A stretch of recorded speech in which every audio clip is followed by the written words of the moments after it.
বন্ধুরা, ফাইনালি দীর্ঘ অপেক্ষার পরে আসার আলো দেখলো তুর্কি।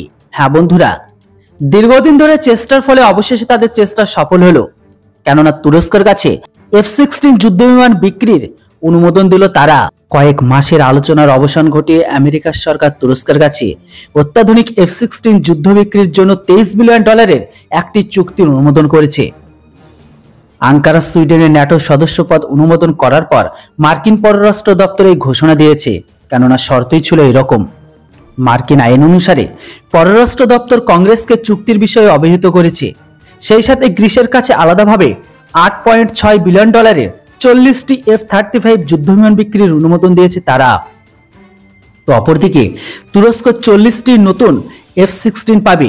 এমনকি তার বিদ্যমান বহরে থাকা 79টি জেট বিমানের অ্যাডভান্স অর্থাৎ আপগ্রেড করার কাজ করবে আমেরিকা। পররাষ্ট্র দপ্তর এক সংবাদ বিজ্ঞপ্তিতে এই কথা জানিয়েছে তারা। এমনকি মার্কিন কর্মকর্তা জানিয়েছে, আলোচনার বিষয়টি অত্যন্ত স্পর্শকাতর হওয়ায় তুরস্ক সুইডেনের সদস্যপদ অনুমোদনের নথি ওয়াশিংটনে না আসা পর্যন্ত মার্কিন যুক্তরাষ্ট্র লেনদেনের বিষয় সবুজ সংকেত দেয়নি। অনুসমর্থনের সমস্ত উপকরণ অবশ্যই মার্কিন রাজধানীতে জমা দিতে হবে। ন্যাটো মহাসচিব জেন্স স্টলটেনবার্গ আগামী সপ্তাহে ওয়াশিংটনে যাবেন। এমনকি ট্রান্স আটলান্টিক জোটের 75তম বার্ষিকী উপলক্ষে জুলাই মাসে একটি শীর্ষ সম্মেলনের আয়োজন করবেন। তুরস্কের পার্লামেন্ট 1 বছরেরও বেশি সময় বিলম্বের পর মঙ্গলবার সুইডেনের ন্যাটো সদস্যপদ অনুমোদন করেছে, যা ইউক্রেনের বিরুদ্ধে রাশিয়ার যুদ্ধের মুখে তুরস্কের অনিয়মিত পশ্চিমা প্রচেষ্টাকে বিরক্ত করেছে। তবে তুরস্কের প্রেসিডেন্ট রিসেপ তাইয়িপ এরদোগান প্রাথমিকভাবে স্টকহোম কুর্দিশ গোষ্ঠীগুলোর স্বীকৃতি বিষয়ে সুইডেনের ন্যাটো ভিত্তির ব্যাপারে আপত্তি জানিয়ে এসেছিল। তবে আঙ্কারা কুর্দি গোষ্ঠীগুলোকে সন্ত্রাসী হিসেবে ঘোষণা দিয়েছে।